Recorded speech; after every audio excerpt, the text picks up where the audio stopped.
오늘 하나님께서 주신 말씀 요한복음 4장 1절에서 26절 말씀입니다. 요한복음 4장 1절에서 26절 말씀 찾아서 다 같이 읽도록 하겠습니다. 1절부터 26절까지 함께 읽도록 하겠습니다. 예수의 제자를 삼고 세례를 주는 것이 요한보다 많다 하는 말을 바리새인들이 들은 줄을 주께서 아신지라. 예수께서 친히 세례를 주신 것이 아니요 제자들이 준 것이라. 유대를 떠나사 다시 갈릴리로 가실새 사마리아로 통행하여야 하겠는지라. 사마리아에 있는 수가라 하는 동네에 이르시니 야곱이 그 아들 요셉에게 준 땅이 가깝고 거기 또 야곱의 우물이 있더라. 예수께서 행로에 권하여 우물 곁에 그대로 앉으시니 때가 제60쯤 되었더라. 사마리아 여자 하나가 물을 길러 왔음에 예수께서 물을 좀 달라 하시니 이는 제자들이 먹을 것을 사러 동네에 들어갔음이러라. 사마리아 여자가 가로되 당신은 유대인으로서 어찌하여 사마리아 여자 나에게 물을 달라 하나이까 하니 이는 유대인이 사마리아인과 상종치 아니함이러라. 예수께서 대답하여 가라사대 내가 만일 하나님의 선물과 또 내게 물 좀 달라 하는 이가 누구인 줄 알았다면 내가 그에게 구하였을 것이요 그가 생수를 내게 주었으리라. 여자가 가로되 주여 물 기를 그릇도 없고 이 우물은 깊은데 어디서 이 생수를 얻겠삼나이까. 우리 조상 야곱이 이 우물을 우리에게 주었고 또 여기서 자기와 자기 아들들과 짐승이 다 먹었으니 당신이 야곱보다 더 크니이까. 예수께서 대답하여 가라사대 이 물을 먹는 자마다 다시 목마르려니와 내가 주는 물을 먹는 자는 영원히 목마르지 아니하리니 나의 주는 물은 그 속에서 영생하도록 솟아나는 샘물이 되리라. 여자가 가로되 주여 이런 물을 내게 주사 목마르지도 않고 또 여기 물길로 오지도 않게 하옵소서. 가라사대 가서 내 남편을 불러오라. 여자가 대답하여 가로되 나는 남편이 없나이다. 예수께서 가라사대 내가 남편이 없다 하는 말이 옳도다. 내가 남편 5이 있었으나 지금 있는 자는 내 남편이 아니니 내 말이 참되도다. 여자가 가로되 주여 내가 보니 선지자로소이다. 우리 조상들은 이 산에서 예배하였는데 당신들의 말은 예배할 곳이 예루살렘에 있다 하더이다. 예수께서 가라사대 여자여 내 말을 믿으라. 이 산에서도 말고 예루살렘에서도 말고 너희가 아버지께 예배할 때가 이르리라. 너희는 알지 못하는 것을 예배하고 우리는 아는 것을 예배하노니 이는 구원이 유대인에게 남이니라. 아버지께 참으로 예배하는 자들은 신령과 진정으로 예배할 때가 오나니 곧 이때라. 아버지께서는 이렇게 자기에게 예배하는 자들을 찾으시느니라. 하나님은 영이시니 예배하는 자가 신령과 진정으로 예배할지니라.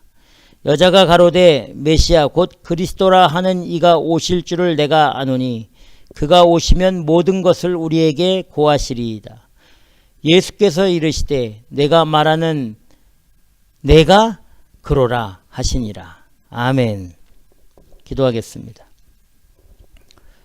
하나님 아버지 감사합니다. 존귀와 영광과 찬양을 받아 주시옵소서. 오늘도 하나님 귀한 생명의 말씀 주신 것 감사하며 이 말씀을 증거하는 종의 입술 마음 생각을 성령으로 주장해 주셔서 오직 주의 진리와 뜻만을 바르게 증거할 수 있도록 주의 성령께서 친히 인도해 주시옵소서. 감사하며 예수님 이름으로 기도드리옵나이다. 아멘. 오늘 하나님의 말씀 예수께서 가라사대 내 말을 믿으라 하는 말씀으로 함께 은혜를 나눠보도록 하겠습니다.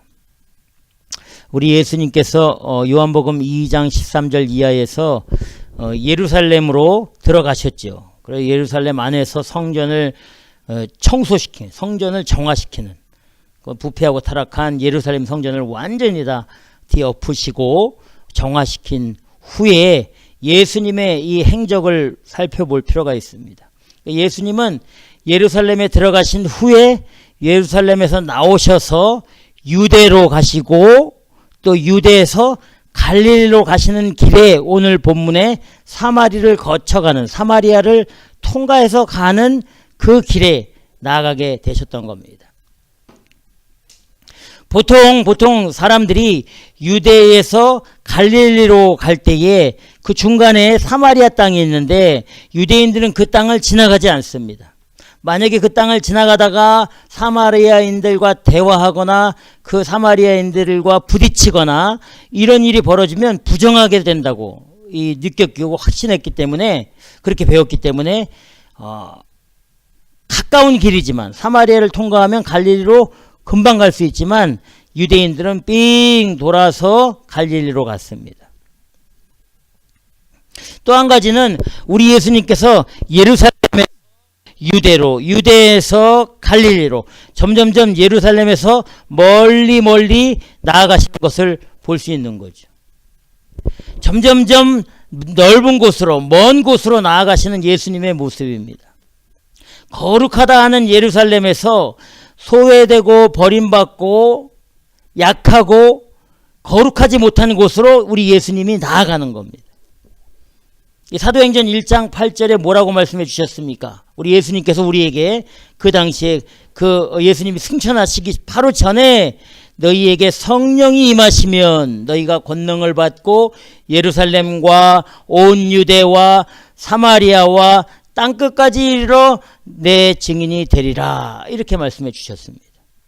그러니까 우리들의 이 사역, 우리들의 이 방향은 예루살렘에 머물러서는 안 되는 겁니다. 예루살렘에 점점점 떨어져 나가서 먼 곳으로, 점점점 이 복음의 핵심 지역에서 소외된 지역으로 나아가야 되는 거죠.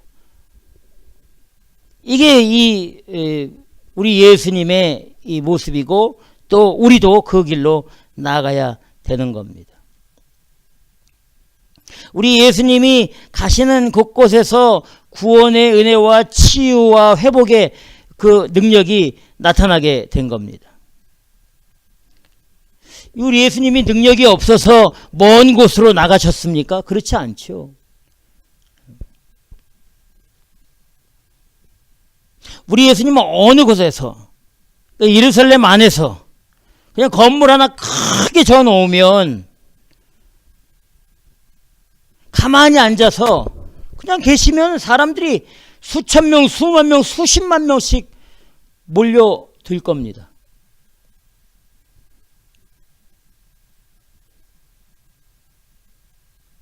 뭐 5만 명을 수용하든지 10만 명을 수용하든지 그 할 수 있는 대로 최대한 크게 건물 하나 지어놓고 거기다 강대상 하나 딱 놓고 제자들 그 건물 입구에다 딱 세워놓고 예수님 그 강대상에 앉으시거나 서서 천국 복음 전파하면 예수님이 뭐하러 멀리까지 가실 필요가 뭐 있습니까? 그래 안 그래요? 사람들이 다 올 텐데 그렇게 하지 않았다는 거예요. 우리 예수님이 바로 성전이신데 우리 예수님은 예수님이 필요한 곳, 예수님으로부터 멀어진 사람들, 만약에 우리 예수님께서 예루살렘 안에다가 큰 건물 하나 지어놓고 거기서 강대상 세워놓고 거기서 매 주일마다 지금 교회같이, 교회 목사와 같이 설교하고 하나님 말씀 선포하면 사람들이 많이 몰려오지만 정말 소외되고 버림받고 헐벗고 약한 사람들은 예수님을 만나지 못합니다. 예수님 만나지 못합니다. 거룩하지 못한 예루살렘 바깥에 있는 사람들은 여전히 소외되고 여전히 버림받고 여전히 조롱받는 그 상태로 살게 돼 있는 거죠. 사람들이 그 길을 막는 거예요. 사람들이. 안 그러겠어요? 이 복음서에서 공간복음 그 사복음서에도 보면 약하고 헐벗고 병든 사람들이 예수님을 찾으러 올 때 가장 먼저 막았던 사람들이 제자들과 예수님의 측근들이었습니다. 측근들. 그 사람들이 부정하다고 생각하는 장애인들, 홈리스들, 병든 사람들을 예수님 만나지 못하도록 막은 거예요. 우리 예수님은 찾아가시는 분입니다. 찾아가시는 분이에요.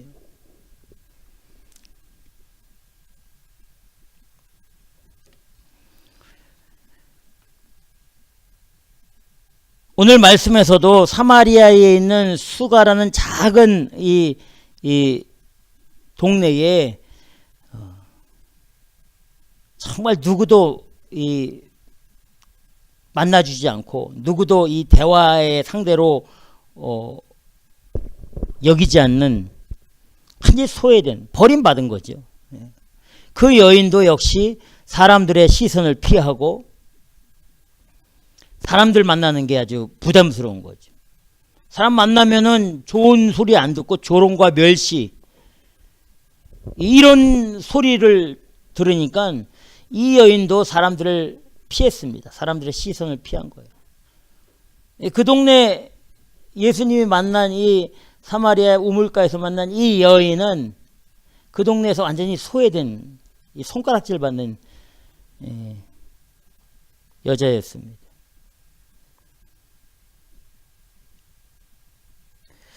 우리 예수님이 사마리아 수가성에 도착했을 때에 시간이 한 12시쯤 됐습니다. 거기에 야곱의 우물이라는 그 우물이 하나 있었는데 예수님이 지치고 피곤하시고 또 배고프시고 하셔서 거기 앉으셔서 쉬고 계실 때에 사마리아 여자 하나가 물을 길르러 우물가로 옵니다. 대낮에 물을 길르러 오는 거죠.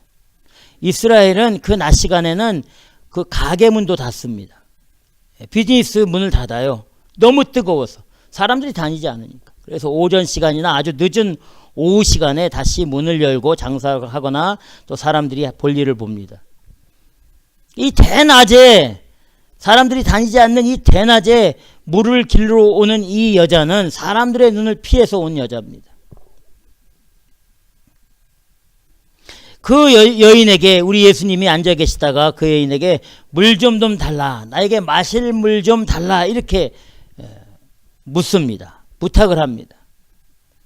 그 사마리아 여인이 의아해하는 눈빛으로 예수님에게 이렇게 말합니다.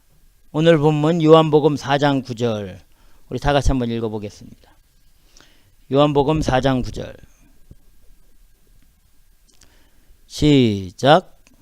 사마리아 여자가 가로되 당신은 유대인으로서 어찌하여 사마리아 여자 나에게 물을 달라 하나이까 하니 이는 유대인이 사마리아인과 상종치 아니함이로라. 아멘.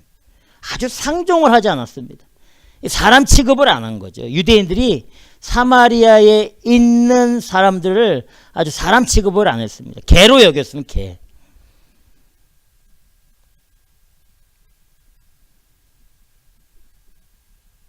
왜 나에게 물을 달라 합니까?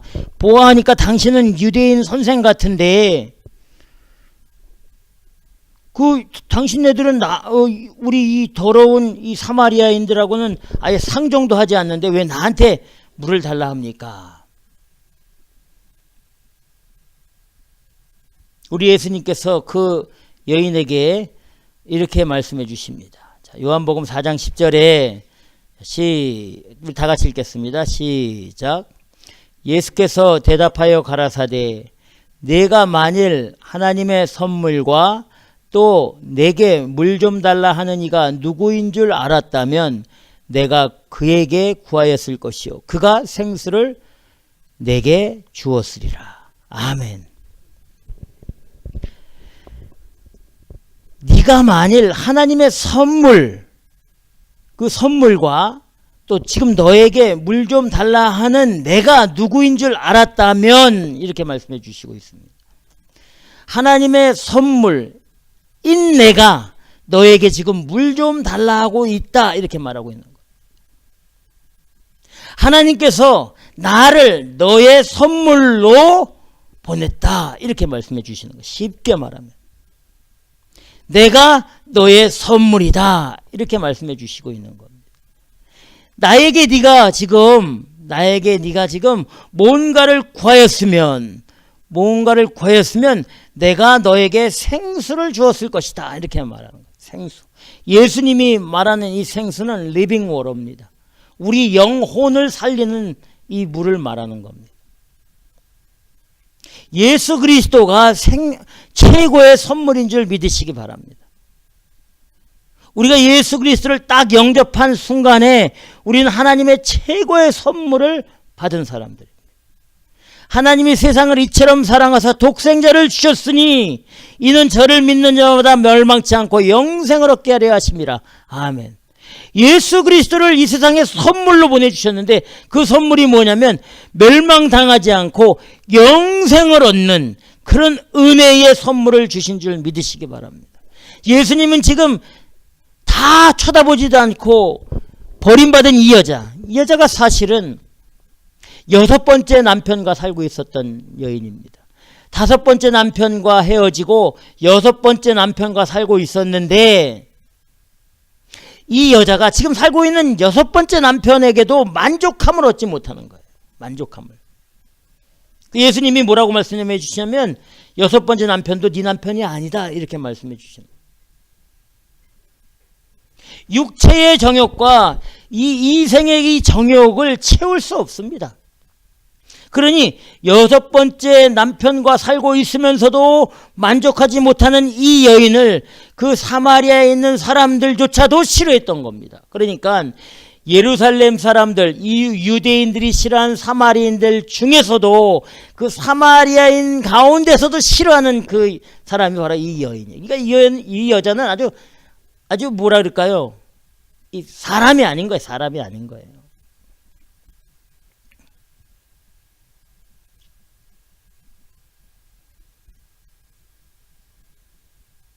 남편 5을 가르치우고 6번째 남편과 살고 있는 여자니 이게 지금이냐 뭐 그렇죠 하지만 그 시대는요 이거는 뭐 말도 안 되는 그런 그 백그라운드를 가지고 있는 겁니다.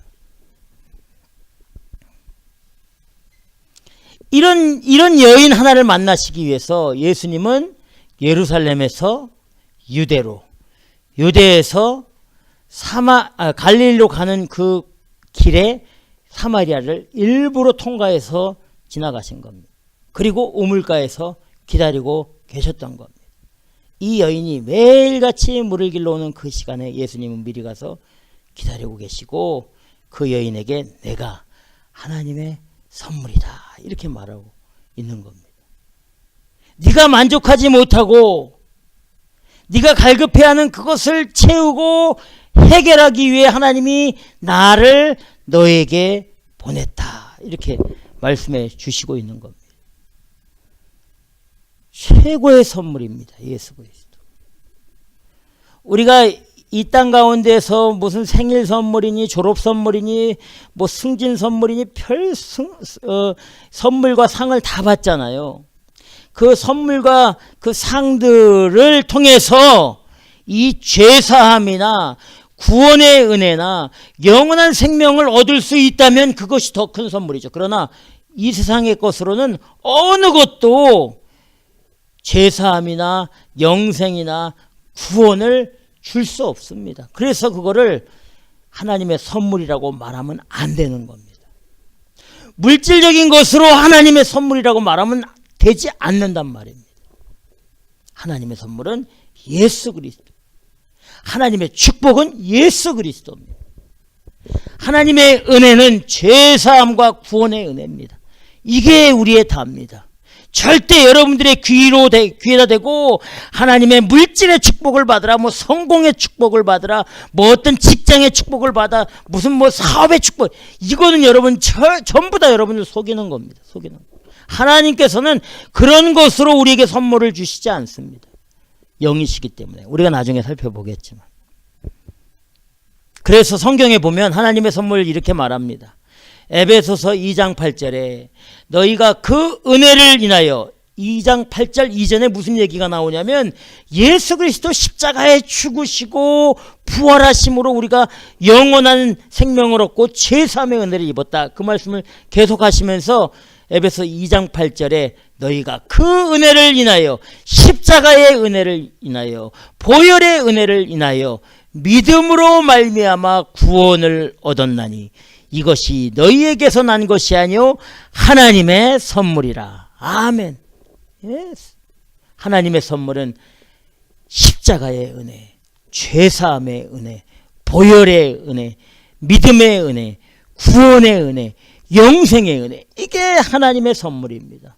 그 모든 것을 한 번에 우리에게 주신 분이 누굽니까? 주 예수 그리스도입니다.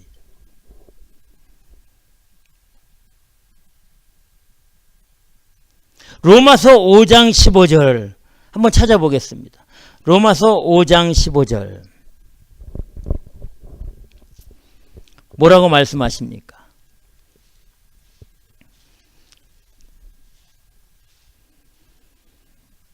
로마서 5장 15절 우리 찾아서 다 같이 읽겠습니다. 시작. 그러나 이 은사는 그 범죄와 같지 아니하니 곧 한 사람의 범죄를 인하여 많은 사람이 죽었은즉 더욱 하나님의 은혜와 또한 한 사람 예수 그리스도의 은혜로 말미암은 선물이 많은 사람에게 넘쳤느니라. 아멘. 예수 그리스도의 십자가에 죽으시고 3일 만에 부활하신 그 생명의 은혜가 선물이라는 거예요. 이 선물. 예수 그리스도 생명의 구주의 선물 통해서 많은 사람에게 그 은혜가 나타났다. 또 5장 17절 로마서 5장 17절에는 한 사람의 범죄를 인하여 사망이 그 한 사람으로 말미암아 왕노릇하였은즉 더욱 은혜와 의의 선물을 넘치게 받는 자들이 한 분 예수 그리스도로 말미암아 생명 안에서 왕노릇하리로라. 아멘. 아멘. 은혜의 선물, 의의 선물, 예수 그리스도 생명의 구주로부터 오는 그 거룩한 선물을 통해서 생명 안에서 왕노릇하게 된다. 이렇게 말씀해 주십니다. 여러분, 이게 최고의 선물입니다. 이게 최고의 축복입니다. 다른 것을 자꾸 얘기하면 안 됩니다. 다른 걸 절대 얘기해서는 안 됩니다. 또 뭐라고 말씀하셨냐면 요한복음 4장 10절 뒤에 보니까 그가 생수를 너에게 주었으리라 이렇게 말씀해 주셨거든요. 예수님이 하나님의 선물과 또 너에게 물 좀 달라 하는 내가 누구인 줄 알았으면 네가 나에게 구하였을 것이요 내가 생수를 너에게 주었으리라 이렇게 말씀해 주시는 겁니다. 그가 생수를 너에게 주었으리라. 이 living water, 영원한 생명수를 너에게 주었으리라. 영생을 주었으리라 이렇게 말씀해 주시고 있는 거죠. 자, 이 생수는 어떤 의미가 있어요? 생수. 예수님이 말씀하시는 생수. 그걸 알아야 되잖아요. 그냥 마시는 물이에요? 어떤 걸까요? 요한복음 7장 37절에서 39절에 보면 생수에 대해서 정확히 말씀해 주십니다. 요한복음 7장 37절에서 39절에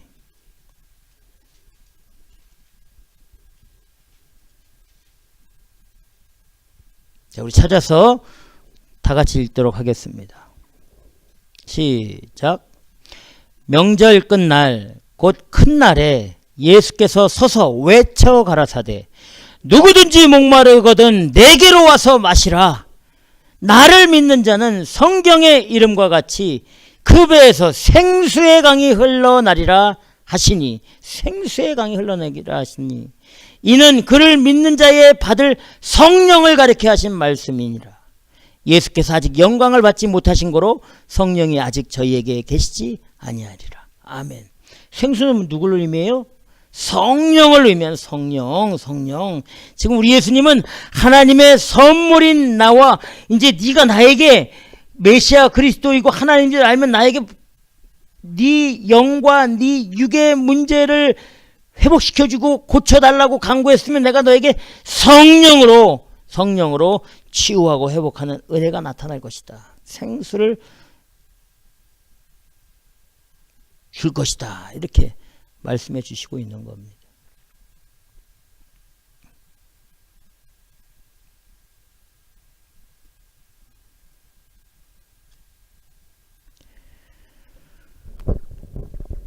우리 예수님께서 그 사마리아인에게 나에게 구하라. 나를 믿으라. 내가 주는 것이 영원히 목마르지 않고 영원히 배고프지 않는 그런 생수가 주어진다. 이렇게 말씀해 주시는 거죠. 성령의 충만함을, 성령을 정말 받은 사람, 뭐 방언하고 뭐하고 이게 아니에요, 여러분. 그런 외적인 것, 가시적인 것에 너무 우린 초점이 맞춰져 있어요. 그 뭐 방언을 하면서 기도하면 와 성령이 충만하다고. 뭐. 정말 성령 충만한 사람은 마음의 만족을 가지고 사는 사람이에요. 마음의 만족. 응? 육체의 만족이 아니라, 시각적인 만족이 아니라, 세상적인 만족이 아니라 우리 내면의 만족을, 그러니까 내면의 생수의 강이 철철 넘쳐나는 거예요. 예. 여기서 말씀해, 나를 믿는 자는 성경에서 말한 것과 같이 그 배에서 생수의 강이 흘러나리라. 예수 그리스도를 믿고 성령을 쫙 받은 사람은 우리 배 안에서, 그 사람의 배 안에서 생수의 강이, 생명수가 막 넘쳐나는 거예요. 생명수가 넘쳐나는 거. 이게 성령 충만입니다. 이 사람은요, 안 먹어도 배고프지 않습니다. 정말. 굶어 죽어도 예수 그리스도 한 분으로 만족하고 사는 거예요. 네. 총에 맞으면서도 예수 그리스도를 전하는 겁니다. 스데반 집사 같이. 네. 그 권세와 권력과 감옥에 들어가서 이제 어떻게 처형당하고 죽을 위험에 있는, 공에 잡혀 있는, 아주 그냥 아주 죽이려고 작정한 공회원들 앞에서 베드로와 요한이 담대하게 주 예수 그리스도를 증거하고 선포했던 거예요. 이 사람들이 생수의 강이 나오는 거예요. 이런 사람들은 두려움이 없습니다. 집 없어도, 비록 사람들이 볼 때는 집 없는 홈리스라고 하고, 가진 것 없고 배운 것 없고 먹을 것 없으면 거지라고 조롱하고 비웃을지라도 그건 다 우리 눈으로 보이는 가시적인 조건들이지만, 그 정말 마음에 주 예수 그리스도를 사모하는 여러분, 부자가, 여러분 예수님이 다 말씀해 놓으셨어요. 여러분, 부자로 살면 구원의 길이 확 열립니까? 우리 예수님이 말씀해 주셨잖아요. 부자가 정말 힘들다. 차라리 낙타가 바늘귀로 들어가는 것이 더 쉽다. 이렇게 말씀해 주셨어요. 명심하셔야 됩니다. 우리 가시적인 것들, 물질적인 것들, 육체적인 것들이 얼마나 믿음을 방해하는지 모릅니다. 그런데 중요한 거는 이 시대의 그리스도인들과 이 시대의 교회들이 100%, 저는 100%라고 얘기합니다. 저까지도 포함해갖고 100% 가시적이고 육체적이고 정욕적이고 세상적이고 물질적인 것으로 신앙을 판단하고 그것으로 거룩함의 조건을 만들어냅니다.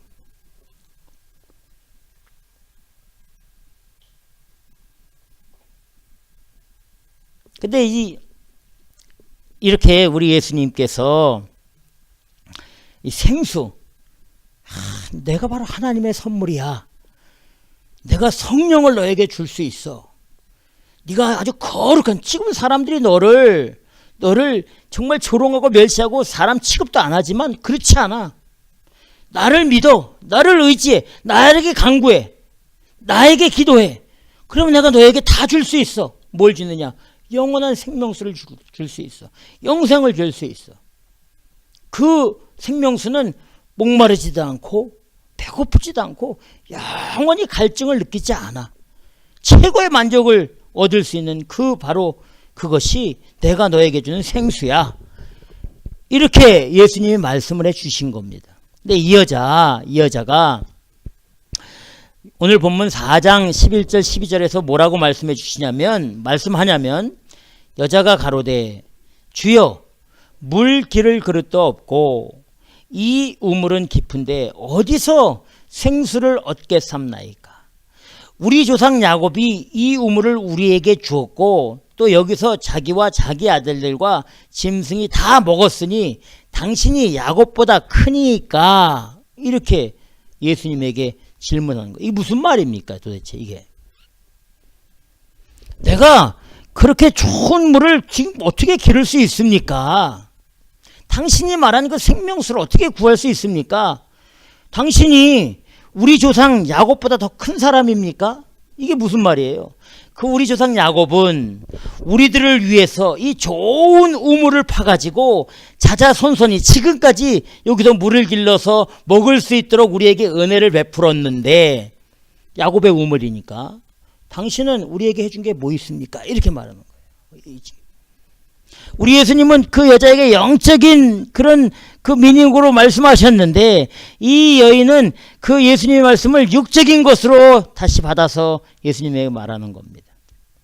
당신 도대체, 당신 야곱은 우리를 위해서 이 좋은 우물을 우리 후손에게 주었는데 당신은 우리에게 무엇을 해줄 수 있습니까? 이렇게 말하는 거예요.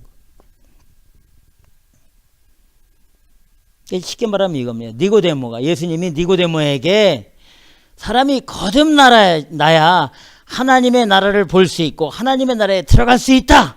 반드시 물과 성령으로 거듭나야 된다. 이렇게 말씀하셨을 때 니고데모가 사람이 어떻게 다시 부모 뱃속에 들어가서 다시 태어날 수 있습니까? 어떻게 사람이 두 번 태어날 수 있습니까? 이렇게 육적으로 반응한 것과 똑같은 거죠. 똑같은 겁니다. 지금 상황이. 우리 예수님의 깊은 영적인 의미를 깨닫지 못하고 있는 거예요. 우리 예수님이 하신 말씀을 그 영적인 의미를 깨닫지 못하고 육적으로 다시 풀어서 말하는 겁니다. 무서운 겁니다. 우리 예수님은 영이시고 하나님이 영이신데 이 생명의 영의 말씀을 육적으로 풀어나가는 거예요. 육적으로. 누가 그렇게 합니까? 누가 이 시대에 하나님의 영의 말씀, 생명의 말씀을 육의 말씀으로, 세상의 말씀으로, 물질의 말씀으로 다시 풀어서 전합니까? 여러분, 주의 깊게 들어야 됩니다. 정말 주의 깊게 들어야 됩니다. 이 인간의 이 머릿속에서 한번 걸러서 나오면요, 거룩한 것이 거룩하지 못한 것으로 나옵니다. 무서운 거예요.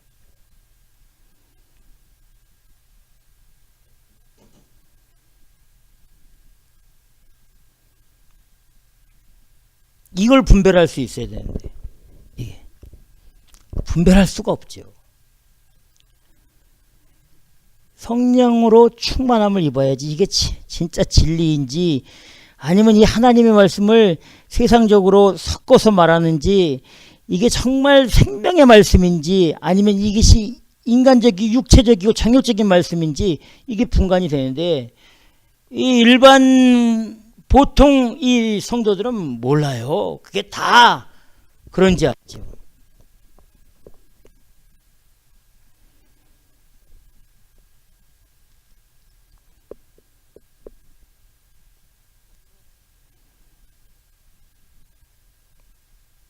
이 사마리아 여인이 이렇게 말하는 거, 당신 우리에게 뭐 해준 게 있습니까?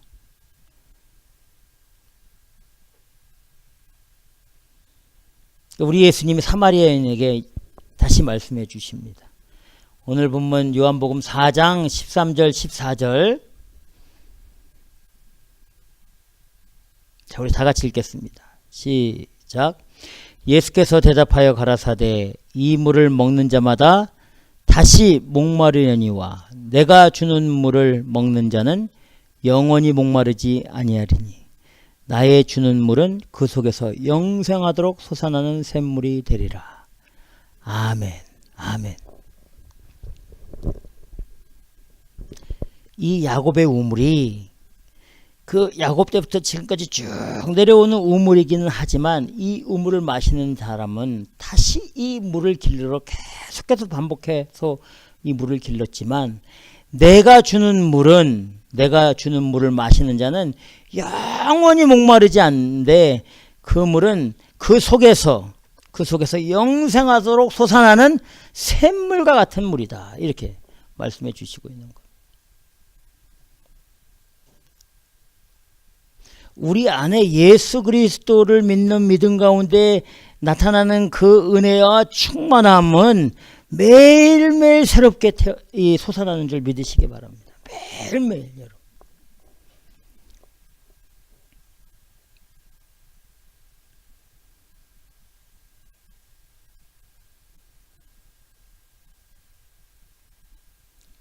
물을 마시면 또 물을 마셔야 됩니다. 우리 주님이 주시는 영원한 생명의 물, 영생을 얻은 사람은 그런 육적인 것에 갈급해하지 않습니다. 정말 그렇습니다. 물질적인 것에 갈급해하지 않습니다. 어떤 환경적인 것에 갈급해하지 않아요. 네. 그런 외부적인 것들, 눈에 보이는 것들, 우리 피부로 느껴지는 것들에 영향을 받고 그것에 갈급해하는 사람은 성령의 충만함을 받은 사람이라고 할 수 없습니다. 다시 한번 돌아봐야 됩니다. 예수 그리스도를 믿음으로 내가 죄사함을 받고 하나님의 자녀가 되어서 천국에 들어가는 은혜를 입은 사람이다라는 그 기쁨과 은혜와 세상에서 주는 돈과 물질과 성공과 명예 이런 것들이 주는 기쁨과 즐거움 둘 중에 어느 것이 나의 마음을 사로잡고 있는지 마음. 보통 우리는 믿는 사람들 가운데 얘기하면 나는 구원받은 백성이야 죄사함의 은혜 십자가의 은혜 차례 예배하고 새벽 예배하고 막 손을 흔들고 막 하다가 그거 딱 끝나면은 바로 사람이 바로 180도 변해가지고 육적인 거 물질적인 거 다는 아닙니다만 대부분이 그렇습니다. 대부분 거의 다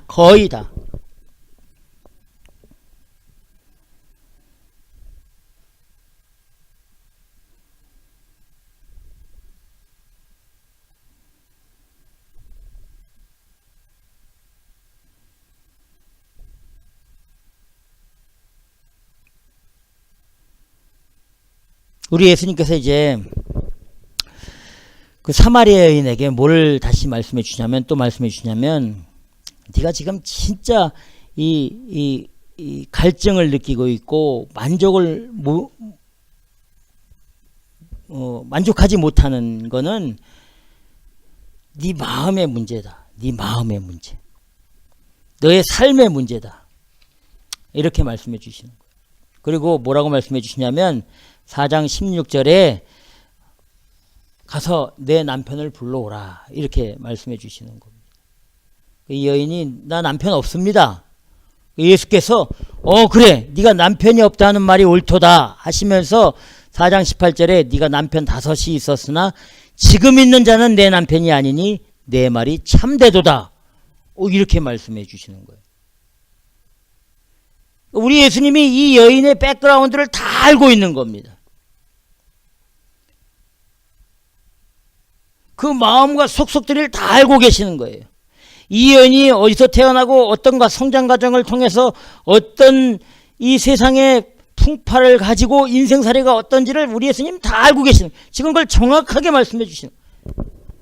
이 여인의 과거 이거는 누구도 자세하게 모르죠. 왜냐하면 이건 말하지 않습니다. 자기 혼자만의 가지고 있는 거죠. 누구한테 자랑할 것도 안 되고 말해봐야 사람들 현아차고 손가락질을 할 내용이잖아요.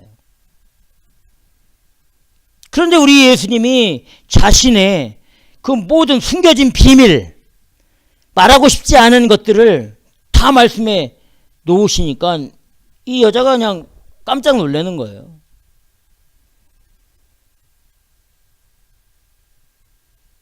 네가 지금 8번째 남편과 살고 있지만 그 만족하지 못하는 것은 네 마음의 문제다. 마음의 문제.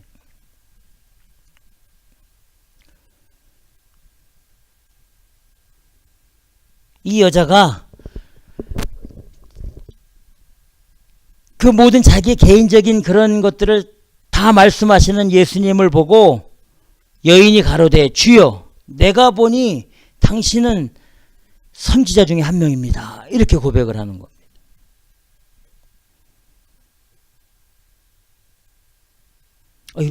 보통 분이 아닌 거죠. 다 알고 계시니까. 뭔가 영적인 능력이 있는 분이 맞다.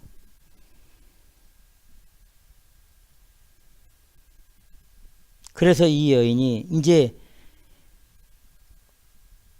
자기가 그 육적인 만족함을 가지지 못하고 그 마음의 갈증이, 그 정신의 갈증, 삶의 이 만족함을 가지지 못하고 방황했던 그 현실을 예수님 앞에 말하는 겁니다. 4장 20절 다 같이 읽겠습니다. 4장 20절. 자, 시작. 우리 조상들은 이 산에서 예배하였는데 당신들의 말은 예배할 곳이 예루살렘에 있다 하더이다.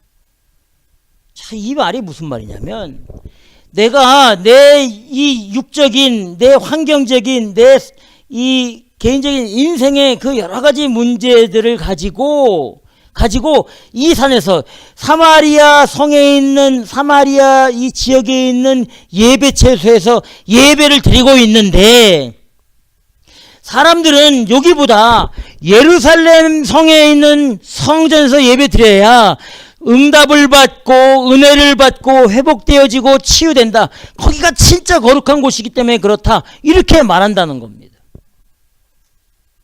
사마리아 사람들은 이 성에서 있는 예배처소에서 예배드리고 기도하면 하나님의 응답을 받는다 하는데, 당신들은 아니야, 진짜는 예루살렘 성전이야. 거기 가야 너의 갈급함과 네가 채우지 못하는 그 은혜, 하나님의 응답을 받을 수 있어. 사실은 저도 거기 가서 한번 예배드리고 싶습니다, 이 말이에요. 그러면 은혜를 받을 수 있습니까? 내 이 육체의 이 만족을 못 느끼는 것을 회복하고 치유받을 수 있습니까? 어떻게, 어디서 예배 드려야지 내 이 갈급한 심령, 목마른 내 영혼, 내 이 인생의 그 어두운 부분을 깨끗하게 씻을 수 있습니까?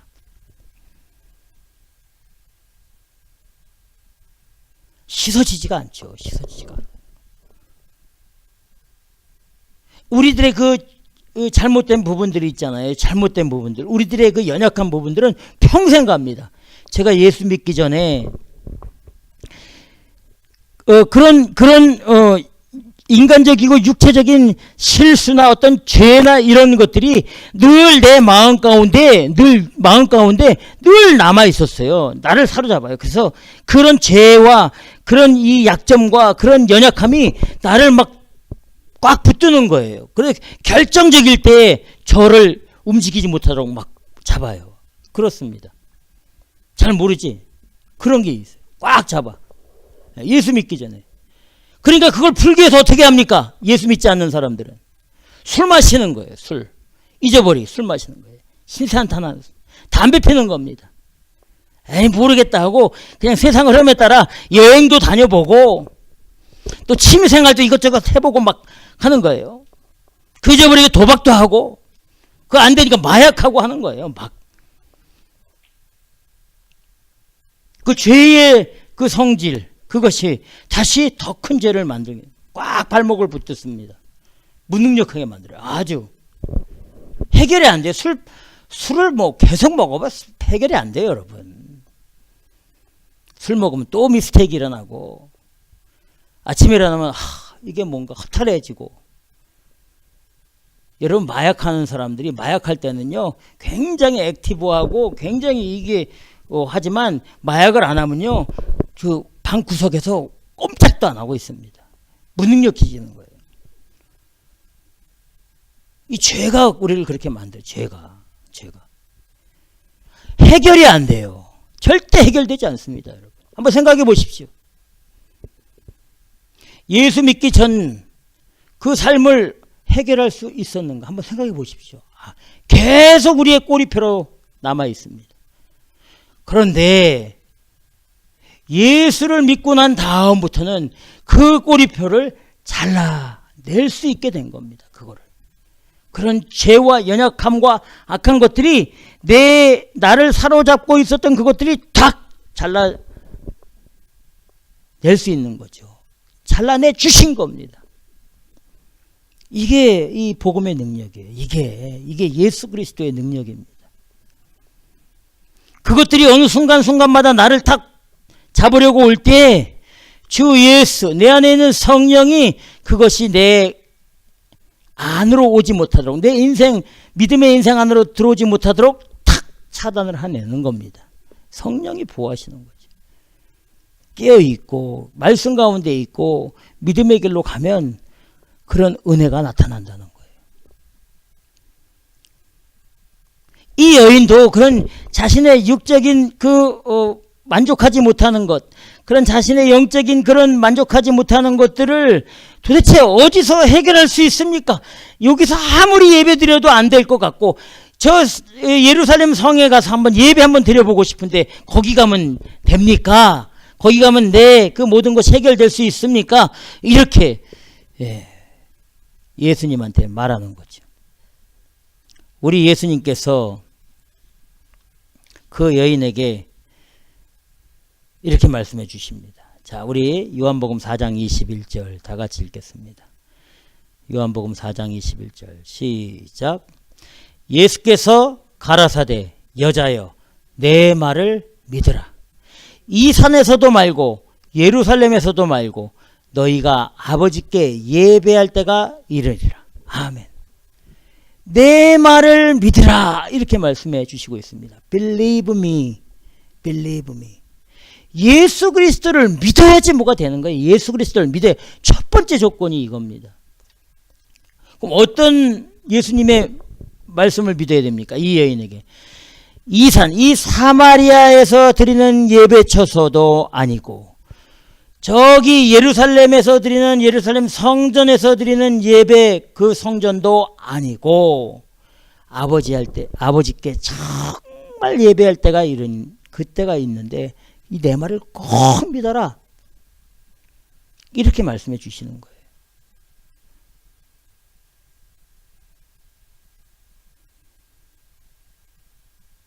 예수님의 말씀을 꼭 믿어야 됩니다. 지금 이거 우리에게 얘기하는 거예요. 저와 여러분들에게 지금 말씀해 주시는 겁니다. 우리 육체에 항상 만족함을 못 가지고 살고 있는 우리들,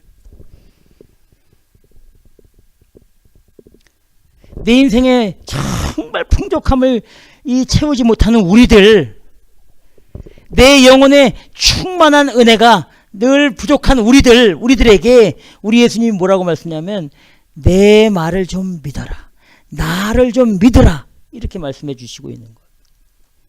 믿음이 없기 때문에 그런 것이 자꾸 생기는 거예요. 믿음이 없기 때문에, 믿음의 충만함이 없기 때문에 자꾸 그런 육적인 것에 부족함과 불편함과 내 인생의 우여곡절이 자꾸 내 머릿속에 남고 내 삶의 불평과 한숨과 한탄만 남게 되는 겁니다. 예수 그리스도를 믿지 못하기 때문에 그러는 거예요. 그래, 여기 저기 이곳 저곳 쫓아다니는 겁니다. 우리 예수님이 뭐라고 말씀해 주시냐. 엘리커시티 베델교에서도 아니고 하바나의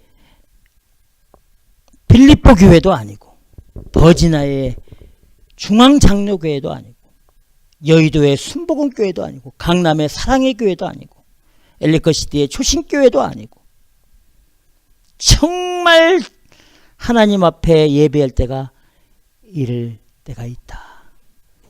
그때가 바로 우리의 영육이 회복되는 때다. 네 마음과 육체의 문제가 해결될 때가 바로 그때라는 거예요. 제발 믿으십시오, 여러분. 제발 믿으십시오. 예수님이 그렇게 말씀해 주시는 겁니다. 자, 그 예배 때는 언제냐? 요한복음 4장 23절에 아버지께 참으로 예배하는 자는 신령과 진정으로 예배할 때가 오나니 곧 이때라. 아버지께서는 이렇게 자기에게 예배하는 자들을 찾으시느니라. 아멘. 우리가 예배드리러 찾아가는 것보다 우리가 진리와 성령으로 하나님 앞에 진실하게 살면 하나님이 우리를 찾으신다는 거예요. 하나님이 우리를 찾으시는 거예요. 예수님이 예루살렘을 벗어나서 유대와 또 사마리아와 또 갈릴리 지역으로 사람들, 영혼들을 찾아 나섰듯이 우리 하나님이 우리가 정말 진실하게 하나님 말씀과 성령으로 믿음을 가지고 살고 있으면 하나님이 우리를 찾아오신다, 찾으신다, 이렇게 말씀해 주시고 있는 겁니다. 우리 삶이 하나님의 말씀으로 붙들림 받는 그때가 진짜 예배입니다. 성령의 인도하심을 따라서 말씀에 순종하고 나아가는 그때 그 장소가 예배 처소이고 예배 시간입니다. 이걸 하나님이 받으시는 거예요. 이거를 분명히 말씀해 주셨습니다. 그 당시에 예수님이 이 말씀을 하실 당시에 예루살렘 성, 그 예루살렘 성 안에 있는 성전은 전무후무한 최고의 거룩한 곳이었어요. 하나님은 거기만 계시는 곳이었어요. 그런데 우리 예수님이 거기 아니야. 여러분, 이 시대 교회들이 그렇잖아요.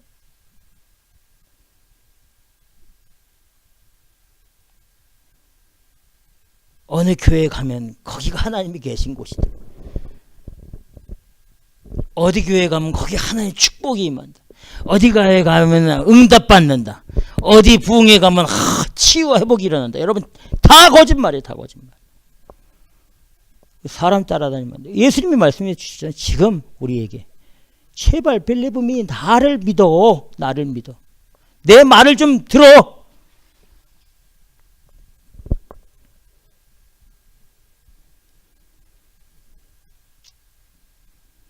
예수님이 하신 말씀이 진리잖아요. 그럼 그대로 해야 됩니다. 제발 그대로 해야 됩니다.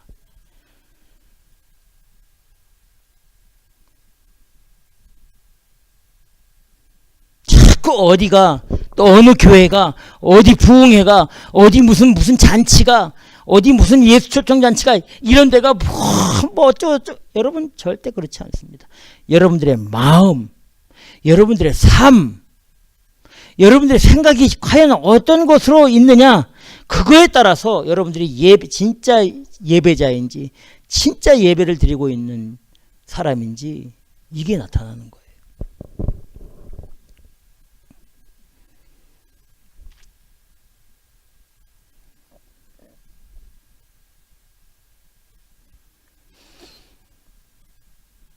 여러분, 정말 제발 우리 주님이 가르쳐 주신 것과 말씀대로 좀 가셔야 됩니다. 그리고 오늘 우리 예수님께서 뭐라고 말씀해 주시냐면 요한복음 4장 24절, 우리 다 같이 한번 읽어보겠습니다. 요한복음 4장 24절. 자, 시작. 하나님은 영이시니 예배하는 자가 신령과 진정으로 예배할지니라. 아멘. 하나님은 영이시니, God is Spirit. 절대 하나님은 물질이 아닙니다. 하나님은 영이시니, 당연히 그러니까 어떻게 해요? 진리와 말씀과 성령으로 예배하는 그 예배자를 받으시고, 말씀과 성령으로 사는 그 사람이 참 예배를 드리는 사람이고, 예배 그 자체이다. 이렇게 말씀해 주시고 있는 겁니다. 하나님은 영이시다, 이렇게 말씀해 주시는 거예요. 이 말은 무슨 말이에요? 하나님은 물질이 아니시다, 이렇게 말하는 거예요. 하나님 우리 상한 심령을 받으시는 거예요. 절대 우리 마음을 받으시는 겁니다. 하나님은 절대 물질로 받으시는 분이 아닙니다. 그걸 받으시는 분이 아니에요. 물질로 예배를 드리면 망합니다. 망해. 구약에 수많은 제사와 제물을 드렸지만 다 실패하고 망했습니다. 여러분, 절대 눈으로 보이는 어떤 가시적으로 하나님 앞에 드려서는 안 됩니다. 헌금 드리는 이것도 여러분들 이거 조심하셔야 됩니다. 돈 몇 푼 드린다고 이게 뭐가 되는 게 아닙니다, 여러분. 여러분들의 마음, 여러분들의 그 믿음, 여러분들의 삶, 이걸 하나님 앞에 드려야 되는 겁니다. 눈에 보이는 건물 번지르하게 지어놓고 여러분 다 여러분들 속이는 겁니다. 외형적으로, 물질적으로 우리 하나님 받으시는 분이 아닙니다. 우리 하나님은 분명히 영이라고 하셨습니다. 영이시기 때문에 우리의 영을 받으시는 거예요. 우리의 마음을, 우리의 믿음을 받으시는 거예요. 여러분, 우리의 영, 우리의 마음, 우리의 믿음이 어떤 물질적으로 표현이 될 수 있습니까? 물질적인 거로 표현할 수 없기 때문에 받을 수 있는 거예요. 우리 육체는, 이건 물질이기 때문에 우리 하나님은 이 육체를 받지 않아요. 우리 육체의 어떤 행위를 받지 않는단 말이에요. 우리 마음의 행위를 받는 거예요. 마음의 행위. 우리 믿음의 행위를 받는 거예요. 귀 있는 자는 성령이 하는 말씀을 들으시길 바랍니다. 삶으로 드리는 예배는 성령의 인도하심을 받고 말씀에 순종하는 것, 진리이신 예수님을 증거하고 생수이시고 영원히 목마르지 않는 생명수를 주시는 주님을 따라가는, 닮아가는 삶, 이게 예배입니다. 이게 그 삶을 살 때가 예배 드리는 시간이고, 그렇게 사는 사람이 참 예배자입니다. 그게 다예요. 오늘 예수님이 허탈해하고 만족하지 못하는 이 여인에게 진짜 예배가 무엇인지를 말씀해 주시고 있는 겁니다. 진짜 예배가 무엇인지. 건물 안에 앉아서 그 의자에 앉아가지고 목사가 전하는 이 말을 들으면 이게 예배? 뭐 그것도 예배라고 하지 않을 수 없겠죠. 그러나 우리 하나님이 진짜 받으시는 것은 우리 한 사람 한 사람, 우리 한 사람 한 사람, 이 자신, 우리의 그 믿음을 가지고. 그래서 로마서 12장 1절에서 2절에 뭐라고 말씀해 주십니까? 그러므로 형제들아, 내가 하나님의 모든 자비하심으로 너희를 권하노니 너희 몸을 하나님이 기뻐하시는 거룩한 산 제사로 드리라. 이는 너희의 드릴 영적 예배니라. 너희는 이 세대를 본받지 말고 오직 마음을 새롭게 함으로 변화를 받아 하나님의 선하시고 기뻐하시고 온전하신 뜻이 무엇인지 분별하도록 하라. 아멘. 하나님이 기뻐하시는 거룩한 산제사, living sacrifice, 이것이 우리가 드려야 되는 예배라고 되어 있습니다. 우리의 삶을 드리는 것. 그럼 우리의 삶을 어떻게 살아야 됩니까? 첫 번째 조건이 뭐냐면 세대를 본받지 않는 거예요. 세상의 유행을 따르지 않는 거예요. 이게 첫 번째입니다. 이게 영적인 예배가, 여러분. 예? 세상의 흐름에 동조하지 않는 거예요. 성경엔 다 그렇게 말씀해 주죠. 세상의 기준에 따라가는 게 아닙니다. 이게 첫 번째예요. 그 다음에 두 번째 뭐냐? 오직 마음을 새롭게 하는 거예요. 나를 늘 새롭게 하는 거 어떻게 할 수 있습니까? 나를 새롭게 하는 거. 어떻게 해야지 나를 새롭게 할 수 있어요? 샤워하면 돼요? 예? 좋은 책 읽으면 되는 겁니까? 나를 새롭게 하는 건 뭐예요? 회개하는 거예요. 회개해야지 우리가 새롭게 되는 거예요. 늘 내 자신을 돌아보고 회개하는 거예요. 첫 번째는 세상을 보고 본받지 않고, 두 번째는 내 자신을 늘 회개시키는 겁니다. 주 예수 그리스도의 십자가의 보배로운 은혜로 내 자신을 회개하는 거예요. 늘. 그래서 변화를 받는 거예요. 내 자신이 점점점 변화되는 겁니다. 이게 두 번째. 세 번째는 뭐냐? 하나님의 선하시고 기뻐하시고 온전하신 뜻이 무엇인지 분별하도록 하라. 그때에 우리의 그 영과 우리의 마음이 새롭게 회개함으로 새롭게 되었을 때, 세상을 바라보지 않고 회개하며 새롭게 되었을 때에 분별력이 생기는 거예요. 세상을 볼 수 있는 분별력. 그렇게 살으라는 거예요. 이게 그 분별력을 가지고 세상을 따르지 않고 나를 정결케 하면서 내가 나에게 주어진 환경과 조건 가운데 삶으로 주님의 이름을 높이고 하나님의 나라를 확장하고 복음을 전하고 말씀에 순종해서 가는 그 시간이 예배드리는 시간이고, 그곳이 예배 초소이고, 그 사람이 진짜 하나님이 기뻐하시는 예배자다. 이렇게 말씀해 주시고 있는 겁니다. 자, 이렇게 우리 예수님이 정말 아무도 거들떠보지 않는 이 여인을 만나가지고 아주 최고의 선물을 진짜 주신 겁니다. 이 여인이 이 모든 말을 듣고 요한복음 4장 25절에서 이렇게 말합니다.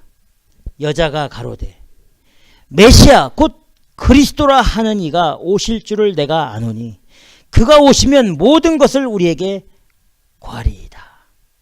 이렇게 말하는 겁니다. 메시아 그리스도가 오면 당신이 하신 말이 진짜인지 가짜인지 깨닫게 해줄 겁니다. 내가 그때 당신 말이 맞으면 그대로 할 것이고 안 맞을 수도 있으니까 일단 나는 메시아 그리스도를 기다릴 겁니다. 그가 반드시 오신다고 했으니까 난 그 메시아 그리스도가 오실 때를 기다려서 당신 말이 참인지 것인지 확인한 다음에 가겠습니다. 이 말입니다.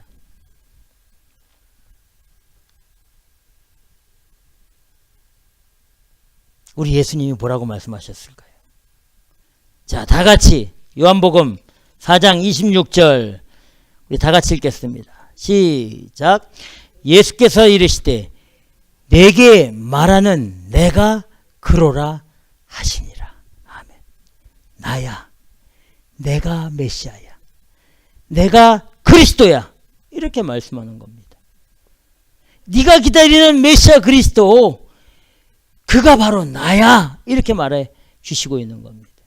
Jesus declared I am He. 여러분 우리가 메시아를 소유한 영혼들입니다. 그리스도를 가진 영혼들이에요. 메시아 그리스도가 우리 안에 있는 겁니다. 그리스도 예수가 우리 안에 있는 겁니다. 그리스도 예수 안에 있는 사람들은 하나님 앞에 감사하고 영광 돌립니다. 최고의 보배 하나님의 선물을 우리 가진 사람들입니다. 비록 우리의 육체는 깨지기 쉬운 질그릇이고 스크래치 나고 보잘것없고 값어치 없어 보이는 질그릇이다 할지라도 최고의 선물인 참 보배인 예수 그리스도를 소유한 분. 그분이 지금 우리에게 말합니다. 네 안에 있는 메시아가 바로 나야. 내가 너의 선물, 하나님의 선물로 너에게 와서 십자가에 죽고 너를 영생의 구원의 은혜를 주시기 위해서 3일 만에 부활한 메시아 그리스도다. 이런 메시지가 우리에게 임해야 되는 겁니다.